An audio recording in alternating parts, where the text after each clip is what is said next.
देश भर में 4 करोड़ 60 लाख से ज्यादा लंबित मुकदमे, 25 हाई कोर्टों में 400 से ज्यादा और निचली अदालतों में 5000 से ज्यादा जजों के पद खाली। प्रति 10 लाख आबादी पर केवल 21 न्यायाधीश। इसके अलावा लचर बुनियादी ढांचा जैसे कारणों से भी लंबित मुकदमों की संख्या बढ़ती जा रही है। ऐसे में न्यायिक बुनियादी ढांचे में सुधार की जरूरत है ताकि अदालतों में न्याय मिले, ना कि तारीख पे तारीख। नमस्कार, मैं दीक्षा कोहली। संसद टीवी के खास कार्यक्रम संसद संवाद में आज बात हाई कोर्ट और सुप्रीम कोर्ट न्यायाधीश वेतन और सेवा शर्त संशोधन विधेयक 2021 पर शीतकालीन सत्र के दौरान संसद में हुई चर्चा की। It should be a matter of grave concern for all of us in this House when we recall the warning issued by the Supreme Court, which pointed out that the government's administration will also come to a standstill if vacancies in the courts and pendency of cases are not taken into consideration for immediate and remedial action. The judge population ratio in India is among the lowest in the world, sir. 21.03 judges per million population today. Our objective should always be to strengthen the Indian legal system and bring the best judicial benefits to the citizens of the country.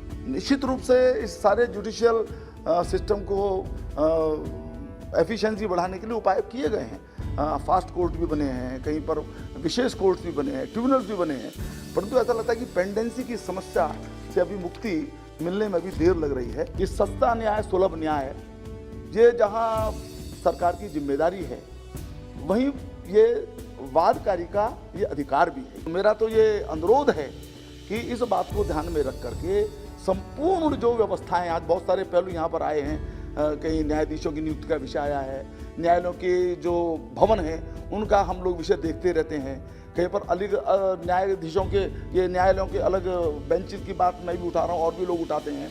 तो इन सब की समीक्षा संपूर्ण रूप से करके इसके विषय में निर्णय किए जाने की जरूरत है।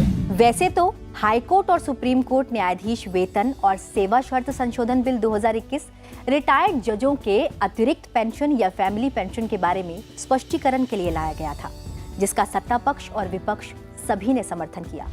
लेकिन दोनों सदनों में इस विधेयक पर चर्चा के दौरान सदस्यों ने जजों की कमी, विवादों को निपटाने में देरी और लंबित मुकदमों की बढ़ती संख्या जैसे न्यायपालिका से संबंधित विभिन्न पहलुओं का जिक्र किया। सांसदों ने जजों की रिटायरमेंट उम्र बढ़ाने, कोलेजियम प्रणाली पर पुनर्विचार और अखिल भारतीय न्यायिक सेवा बनाने की मांग भी उठाई। विपक्ष ने न्यायपालिका से संबंधित मुद्दों के लिए समाधान के लिए सरकार से कारगर कदम उठाने को कहा, तो सत्ता पक्ष ने भी माना कि न्यायिक प्रक्रिया में तेजी लाने की जरूरत है ताकि लोगों को सस्ता और सुलभ न्याय मिल सके। केंद्रीय कानून और न्याय मंत्री किरण रिजिजू ने कहा, केंद्र सरकार इन सभी समस्याओं से पूरी तरह से अवगत है और समाधान की दिशा में कदम बढ़ाए जा रहे हैं।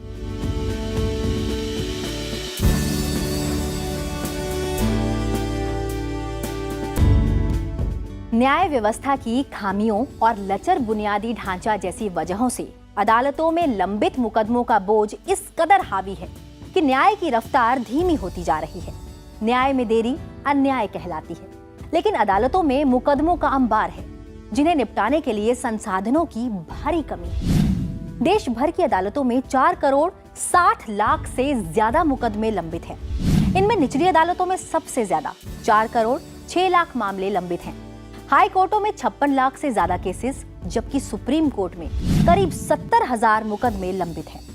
शीतकालीन सत्र के दौरान हाई कोर्ट और सुप्रीम कोर्ट न्यायाधीश वेतन और सेवा शर्त संशोधन बिल 2021 पर चर्चा के दौरान सांसदों ने लंबित मुकदमों, विवादों के निपटारे में देरी और जेलों में बंद विचाराधीन कैदियों को लेकर गंभीर चिंता जताई। Virtually, the country has been sitting on the pendency bomb. The victims are the ordinary and poor people. Hardship of the under trial are well-known fact for all of us, because most of the MPs are hailing from the countryside of work, from the countryside. See, I personally have a bitter experience in regard to the under trial prisoners of our country. I do not know whether any mechanism does have in the judicial system which can provide any kind of succor to those poor victim, innocent victims of our country. Pendency of cases for long periods has resulted in a large number of under trial in India's prison. As on December 31st, January 2019, almost 4.8 lakhs prisoners were confined in Indian jails. Of this, over 2/3 were under trials. 5,011 under trials were confined in jail for 5 years or longer. Uttar Pradesh and Maharashtra, Uttar Pradesh 2,124, 42, Maharashtra 394, accounted for over half of such under trials. Coming in the backdrop of huge backlog of cases, this sharp rise. इन देश में आज 4.60 crore cases pending है। न्यायालय में 5,596 पद रिक्त हैं। अब ऐसी स्थिति में हमें न्याय कैसे मिलेगा, वो सबसे पहली बात है। तो ये सब देखने के बाद में ऐसा लगता है इतनी केसेस पेंडिंग है, बस तारीख पे तारीख चलती रहती है हमारे यहाँ। क्या गरीब करेगा बताओ। राज्यसभा में भी इस विधेयक पर हुई चर्चा के दौरान सदस्यों ने कुछ इसी तरह की चिंता सदन के सामने रखी। The people of this country are looking up to the judiciary. Every day they are filing cases to get justice. Every day they do not know that there is a backlog of 4 crores of cases. They do not know that their cases will not be taken up. The issue of under trials languishing in jails. This is something that comes up every now and then in the newspapers and in the television and the media. There are under trials who are there for last 10 years, 15 years, 20 years, 25 years, and even after that they are waiting for justice. I think if justice delayed is justice denied, then those under trials also need to be taken care of and we need to expedite justice for them as well. सत्ता पक्ष के सांसद भी इस बात से सहमत नजर आए कि लंबित मुकदमों की भरमार है और तमाम कोशिशों के बावजूद लोगों को सस्ता और सुलभ न्याय नहीं मिल पा रहा। ये भी सही है कि डिलेड जस्टिस तो डिनाइड जस्टिस, तो ये भी सही। हम चाहते हैं कि एक तो सस्ता न्याय मिले और सुलभ मिले, लेकिन वो चीज संभव नहीं हो रही और जरूरत जो पेंडेंसी है कोर्टों के अंदर करोड़ों में, उसको दूर करने की जरूरत है, लेकिन उसके लिए चिंतन, ईमानदारी से, सच्चाई से हमें सोचना है। उन समूह को ये प्रस्ताव पास करना चाहिए कि समय सीमा के अंदर जजमेंट हो। समय सीमा के अनुसार जो पेंडिंग केस हैं उन केसों का निवारण होना चाहिए। विचाराधीन कैदियों को तुरंत बहस करा करके उसको जेल से निकलना चाहिए। भारत में न्यायपालिका के सामने मुकदमों का बोझ कोई नई समस्या नहीं है। आजादी के बाद से ही अदालतों और जजों की संख्या आबादी के अनुपात के मुताबिक कभी भी नहीं रही। विधि आयोग ने 1987 में कहा था कि 10 लाख लोगों पर कम से कम 50 जज होने चाहिए, लेकिन आज भी 10 लाख लोगों पर जजों की संख्या 21 ही है। हालांकि 5 जनवरी 2022 को जारी आंकड़ों के मुताबिक सुप्रीम कोर्ट में जजों के कुल 34 स्वीकृत पदों में से सिर्फ 2 ही पद खाली हैं, जबकि 25 हाई कोर्टों में जजों के 1098 स्वीकृत पदों में से 411 खाली हैं। वहीं 13 दिसंबर 2021 तक के आंकड़ों के अनुसार निचली अदालतों के 24,489 पदों में से न्यायाधीशों के 5,133 पद रिक्त हैं। ऐसे में अगर देश की न्याय प्रक्रिया को दुरुस्त करना है तो एक साथ इन सभी मोर्चों पर काम करने की जरूरत है। फास्ट ट्रैक कोर्ट्स का गठन कीजिए, ज्यादा से ज्यादा न्यायालयों का गठन कीजिए, ज्यादा से ज्यादा जजेस की नियुक्ति कीजिए, जिससे कि ये वर्षों यानी कि तारीख पे तारीख मिलने वाली जो कहानी है इस पर विराम लग सके और लोगों को जल्दी न्याय मिले, न्याय के प्रति लोगों के मन में आस्था पैदा हो। We have to ask a couple of questions to ourselves. What is the part of GDP that is spent on the judiciary? My information, it is not more than 0.7%. Unless we increase the number of judges, the number of courts, how do we expect the system to deal with the alarming pendency that is right now, awaiting disposal for last so many years and in some cases decades. Supreme court, high कोर्टों और निचली अदालतों में आज भारी संख्या में मुकदमे पेंडिंग है और जजों तथा उनके सहयोगी स्टाफ के पद भी बहुत बड़ी संख्या में खाली है। जजों की कम संख्या का सीधा संबंध अदालतों में बढ़ते जा रहे मुकदमों से है। इस दिशा में ठोस पहल की दरकार है। इस बारे में कुछ कदम उठे हैं लेकिन नाकाफी है। जजेस बढ़ाइए, हर जगह जजों की कमी है, जजेस बढ़ाने की जरूरत है, हाई कोर्ट में, हर जगह लोअर कोर्ट्स में, ताकि केस जल्दी से जल्दी डिस्पोज हो। सत्ता पक्ष ने भी माना कि अदालतों में जजों की कमी को दूर करने की जरूरत है। हालांकि उनका कहना था कि निचली अदालतों में जजों की कमी के लिए केंद्र सरकार जिम्मेदार नहीं। Now, if there are 5,748 vacancies in subordinate courts, please do not blame the minister. These are things which must be taken care of in the state by the high courts and by the administration there.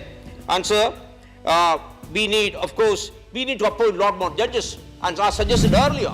इसको ये भी देखना है महोदय कि देश के जो 130 करोड़ जनता जिस न्याय की उपेक्षा से सुप्रीम कोर्ट और हाई कोर्ट पर विश्वास करती है, उसको न्याय जल्द से जल्द मिले और देश और प्रदेश के कोर्टों में जजों की बहाली और केसों का निष्पादन जल्द से जल्द हो सके। चर्चा के दौरान सुप्रीम कोर्ट और हाई कोर्टों में जजों की नियुक्ति में पारदर्शिता, मौजूदा कॉलेजियम व्यवस्था पर पुनर्विचार और अखिल भारतीय न्यायिक सेवा की मांग भी उठी।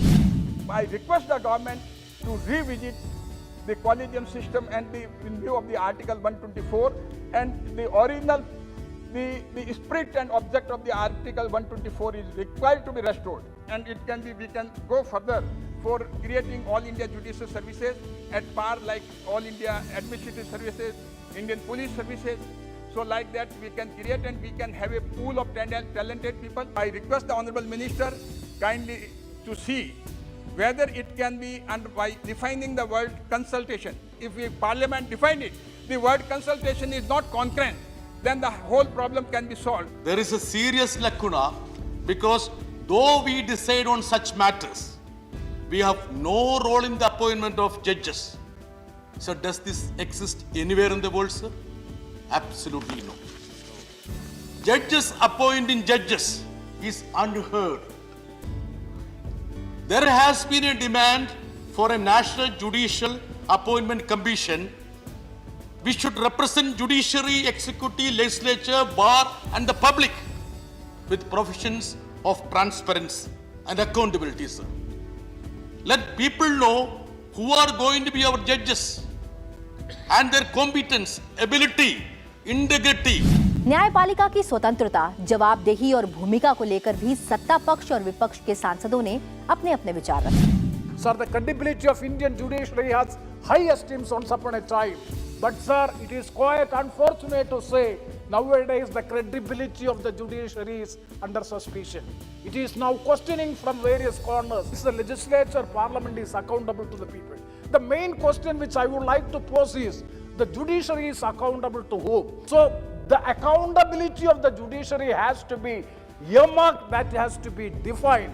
When we talk about the independent judiciary, because under the constitution, just we have read this today, these service conditions, rules are there with respect to the payment of the salary, payment of the pension, with respect to the leave, all these which are to be provided by parliament, and so far the appointment and the secure tenure of the 62 years and 65 years, the salary can't be reduced.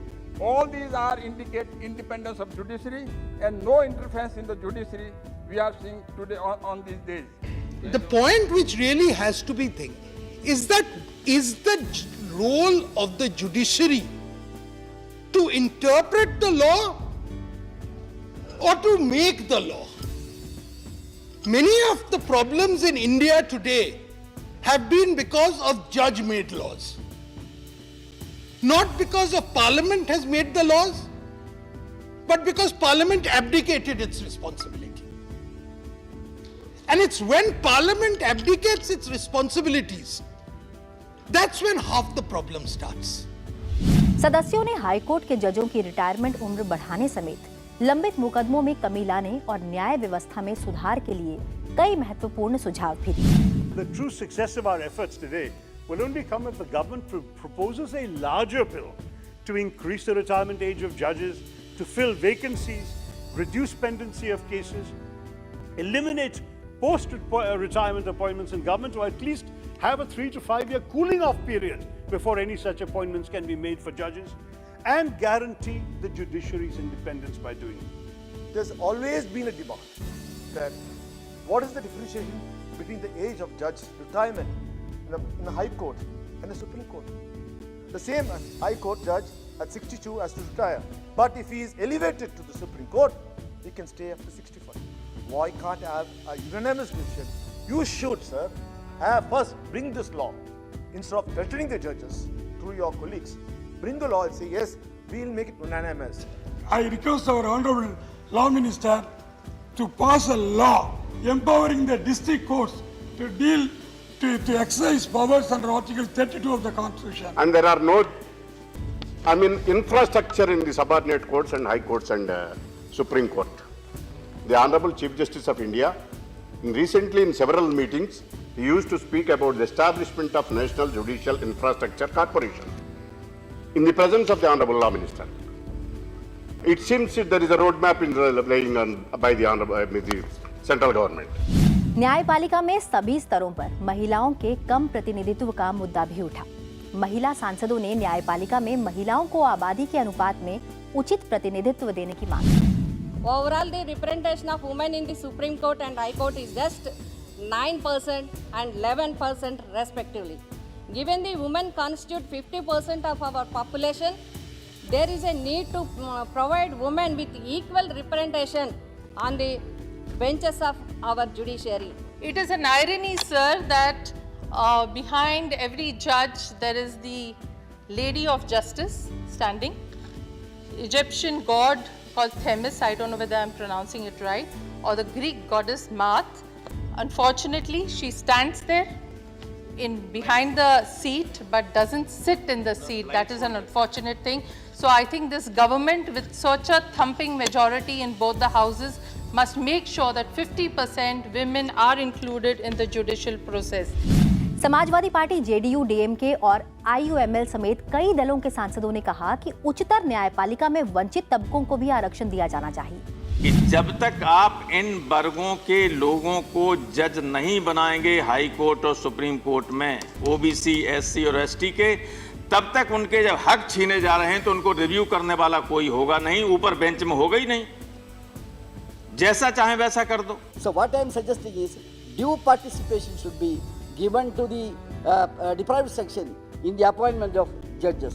This principle of natural justice should be, and reservation should be adhered strictly in the judiciary. चर्चा के दौरान देश के अलग-अलग हिस्सों में supreme court की क्षेत्रीय बेंच स्थापित करने का सुझाव भी दिया गया। साथ ही अलग-अलग राज्यों में हाई कोर्ट के बेंच स्थापित करने की मांग भी उठी। हिंदुस्तान बहुत विशाल देश है सर। दिल्ली में एक सुप्रीम कोर्ट है। We need to think very seriously about 4 other benches of Supreme Court in different parts of India.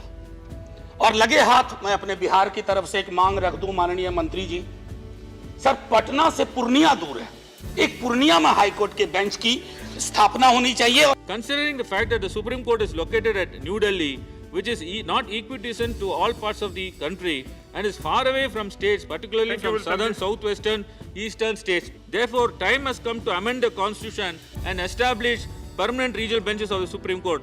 कि उत्तर प्रदेश में, पश्चिम उत्तर प्रदेश के अंदर हाई कोर्ट की बेंच की डिमांड एक लॉन्ग पेंडिंग डिमांड है, दशकों पुरानी डिमांड है, वो डिमांड फुलफिल होनी चाहिए। उदयपुर के अंदर लगातार 20 साल से आंदोलन करे वहाँ के वकील, और उदयपुर के अंदर भी नई हाई कोर्ट बेंच की स्थापना हो तो राजस्थान को भी बहुत बड़ा लाभ मिल सकता है। पश्चिम उड़ीसा का हाई कोर्ट का परमानेंट बेंच करने के लिए जसवंत कमीशन भी राजी है, सेंट्रल गवर्नमेंट भी राजी है, मुख्यमंत्री का भी कहना है कि वो भी तैयार हैं। अब सबको ही अगर तैयार हो तो देर क्यों का। मेरे को लगता है कि मंत्री जी से, आपके माध्यम से मंत्री जी से यही अनुरोध है कि कृपया वेस्टर्न उड़ीसा में उड़ीसा हाई कोर्ट का परमानेंट बेंच करने के लिए आप व्यक्तिगत स्तर पर स्पेशल इंटरेस्ट दीजिए। चर्चा के बाद हाई कोर्ट और सुप्रीम कोर्ट न्यायाधीश वेतन और सेवा शर्त संशोधन बिल 2021 को लोकसभा ने 8 दिसंबर 2021 को पारित कर दिया, जबकि धन विधेयक होने के चलते राज्यसभा ने 13 दिसंबर 2021 को विचार के बाद बिल को लौटाए जाने के प्रस्ताव को मंजूरी दे दी। 18 दिसंबर 2021 को राष्ट्रपति की मंजूरी के बाद यह संशोधन विधेयक अब कानून बन चुका है। कानून के तहत सुप्रीम कोर्ट और हाई कोर्ट के सभी रिटायर्ड जज और उनके परिवार के सदस्य पेंशन या फैमिली पेंशन के हकदार होते हैं। संशोधन के बाद अब ये स्पष्ट हो गया है कि रिटायर्ड जज या उनका परिवार अतिरिक्त पेंशन या फैमिली पेंशन का उस महीने की पहली तारीख से ही हकदार हो जाएगा जिस महीने वो संबंधित आयु वर्ग के अंतर्गत न्यूनतम आयु के हो रहे होंगे। केंद्रीय कानून और न्याय मंत्री किरण रिजिजू ने विधेयक का समर्थन करने के लिए सभी दलों का आभार जताया। उन्होंने लंबित मामलों को लेकर सदस्यों की चिंताओं के जवाब भी दिए। पेंडेंसी ऑफ द केसेस जो बोलता है तो भारत सरकार को सवाल करता है तो ठीक है, मगर ये सामूहिक रूप से इसको देखने का जरूरत है। भारत सरकार, राज्य सरकार और जुडिशरी का जो अपना मैकेनिज्म बनाया हुआ है। उसके बाद सर पेंडेंसी को खत्म करने के लिए हमने कई रास्ता खोजे हैं। अल्टरनेटिव डिस्प्यूट रेजोल्यूशन इसमें एक बहुत बड़ा एक रास्ता हम लोगों ने इसको प्रयास किया है। आर्बिट्रेशन कॉन्सिलेशन एक्ट है, अभी हम सर मीडिएशन बिल का चर्चा कर रहे हैं। ऑनलाइन डिस्प्यूट रेजोल्यूशन का प्रावधान है, तो जिससे सर किसी भी तरह से जस्टिस जितना जल्दी हम दे सके, किसी भी तरीके से हम जस्टिस दे सके, हमको देना चाहिए। अभी हम सर मोबाइल कोर्ट के बारे में सोच रहे हैं। नालसा के माध्यम से हम सर देश भर में लीगल अवेयरनेस क्रिएट कर रहे हैं, कैंप ऑर्गेनाइज कर रहे हैं। तो इस तरीके से अलग अलग रास्ता हमको खोजना होगा। एक आम आदमी को अगर न्याय के लिए तड़पना पड़े, न्याय प्राप्त करने के लिए उसके पास कोई व्यवस्था नहीं है, तो ये सबको चिंता करना चाहिए। तो इसके लिए कई कदम उठाया गया। अभी अभी जो कैबिनेट डिसीजन में 9,000 करोड़ कैबिनेट ने जो मंजूरी दिया है, वो लोअर जुडिशरी, सबऑर्डिनेट जुडिशरी का इंफ्रास्ट्रक्चर क्रिएट करने के लिए दिया गया है। और इस विषय में मैं ये कहना चाहता हूँ कि राज्य सरकारों का हमको सहयोग का आवश्यकता पड़ेगा। जब तक स्टेट गवर्नमेंट का सहयोग नहीं होगा, केंद्र सरकार अपने आप से ये लोअर जुडिशरी का इंफ्रास्ट्रक्चर का मामला को ठीक करना संभव नहीं है। हम एकजुट होकर के काम करना चाहिए और जुडिशरी के मामले में हमारा बीच में कोई ऐसा समस्या भी नहीं है। विचाराधीन कैदियों के मामले पर कानून मंत्री ने कहा कि लंबे समय से जेलों में बंद विचाराधीन कैदियों को भी कानूनी सहायता मुहैया कराई जानी चाहिए। उन्होंने न्यायपालिका में सभी वर्गों का उचित प्रतिनिधित्व, सुप्रीम कोर्ट के क्षेत्रीय पीठ और अदालतों में क्षेत्रीय भाषाओं में फैसले के संबंध में भी सदन को जानकारी दी। Some of the members have requested for constituting a regional bench, and the Supreme Court should remain as a constitutional bench only. But as it stands today, the matter is with the Supreme Court and they have not accepted this proposal. Language is a big issue. तो मैं तो इसका बहुत पक्ष में रहा हूँ कि रीजनल लैंग्वेजेस में हिंदी, तेलुगु, तमिल, असमीज, बंगाली, गुजराती अगर हो सकता है तो बहुत अच्छी बात है।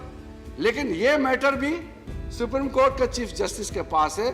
जो हमने अभी चीफ जस्टिस हाई कोर्ट के सबको लेटर लिखा है, हमने इस पे स्ट्रेस किया है कि while recommending the names for consideration as the judges, please include as much as possible names from scheduled caste, scheduled tribe, OBC, women and other backward classes. कानून मंत्री ने जजों की नियुक्ति, कॉलेजियम प्रणाली में पारदर्शिता और अखिल भारतीय न्यायिक सेवाओं और न्यायपालिका की स्वतंत्रता के बारे में भी विस्तार से जवाब दिया। और जब ये एनजेएससी स्ट्राइक डाउन हुआ, उसके बाद फिर से विचार आया कि अब क्या करना है।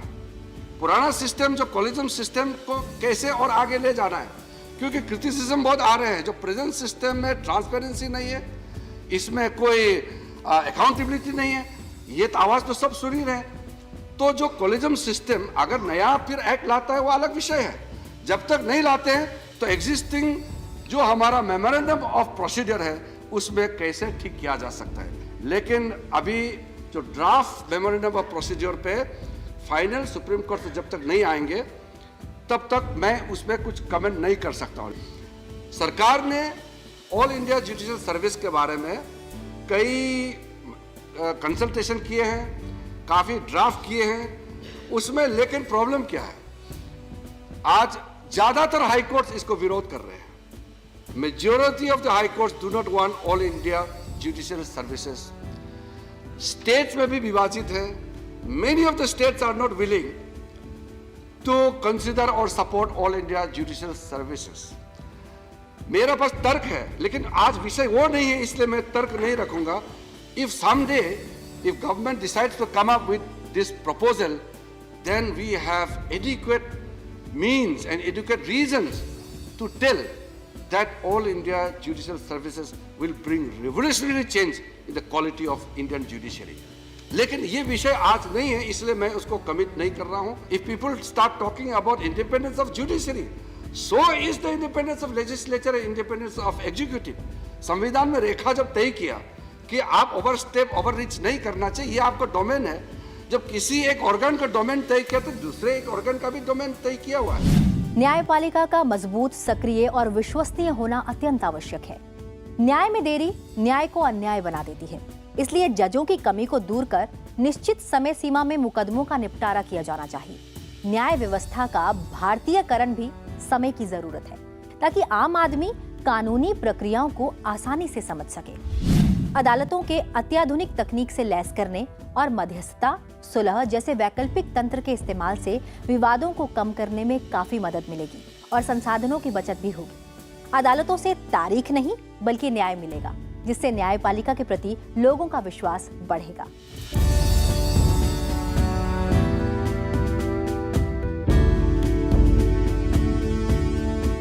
हमारा ये कार्यक्रम आपको कैसा लगा?